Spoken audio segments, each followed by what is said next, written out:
உலகம் என்றால் என்ன? அதாவது ஞானிகள் வகுத்தது தான். அதாவது அசையும் உயிரினம், அசையா உயிரினம் ரெண்டே பிரிவு தான். இந்த அசையும் உயிரினம், அசையா உயிரினம் ரெண்டும் சேர்ந்தது தான் உலகம். பொருள்களின் கூட்டு அப்படின்னார்கள் ஞானிகள்.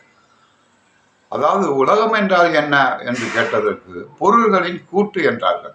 அப்பொழுது பொருள்கள் என்றால் என்ன? அடுத்த கேள்வி பிறக்கும் அல்லவா? பொருள்கள் என்றால் குணங்களின் கூட்டு என்றார்கள். மிகப்பெரிய விஷயம்.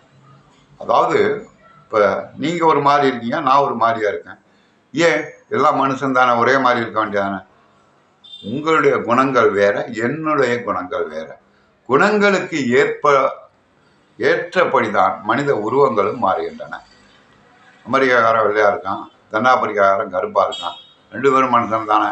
ஏன் அவனுக்கு கருப்பு கலரு, அவனுக்கு சிவப்பு கலரு? புரியுங்களா? அந்த குணங்களின் வேறுபாடு தான்.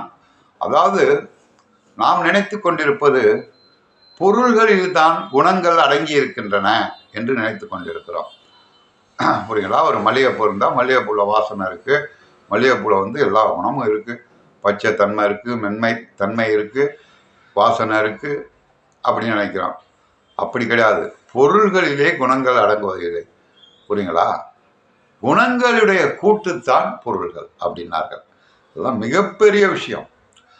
ஒரு மல்லிகைப்பூல இந்த வெண்மை நிறத்தை எடுத்துருங்க, அந்த மென்மை தன்மையை எடுத்துருங்க, அந்த வாசனையை எடுத்துருங்க, என்ன இருக்கும்? ஒரு இடம் இருக்க. ஆக மொத்தம் இப்போ பல்லாயிரம் ஜீவராசிகள் இருக்கின்றன, பல்லாயிரம் உயிரினங்கள் இருக்கின்றன, பல்லாயிரம் தாவரங்கள் இருக்கின்றன. அப்பொழுது இந்த எவ்வளவு குணங்கள் இருக்க வேண்டும்? ஒன்று, நீங்கள் பயப்படாதீங்க, அடிப்படையிலே மூன்று குணங்கள் தான். அதுதான் ஞானிகள் வகுத்தார்கள். அந்த 3 குணங்களின் கலவை தான் பொருள்கள். இப்போ சுவைன்னா 6 சுவை தான் தமிழர்கள் வகுத்தார். ஆனால் 24 வகை சாப்பாடு போனவனும் 6 வகை தான். இந்த ருசியில் 6 வகை தான். அதுக்கு வேறு ஒன்றுமே கிடையாது. இதனுடைய கலவை தான் 24 வகை. 50 வகை கூட சமைப்பானோ. சிக்கன் பிரியாணி ஆட்டால் 50 வகையில் பிரிப்பானோ பிரியாணி, ஒரு கோழிக்கறி. அதாவது குணங்களின் கூட்டுத்தான் பொருள்கள்.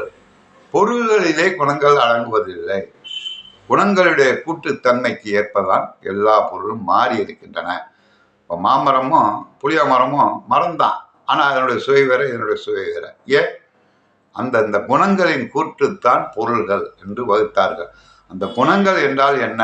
ராஜச குணம், சாத்விக குணம், தாமச குணம். இன்று இரவு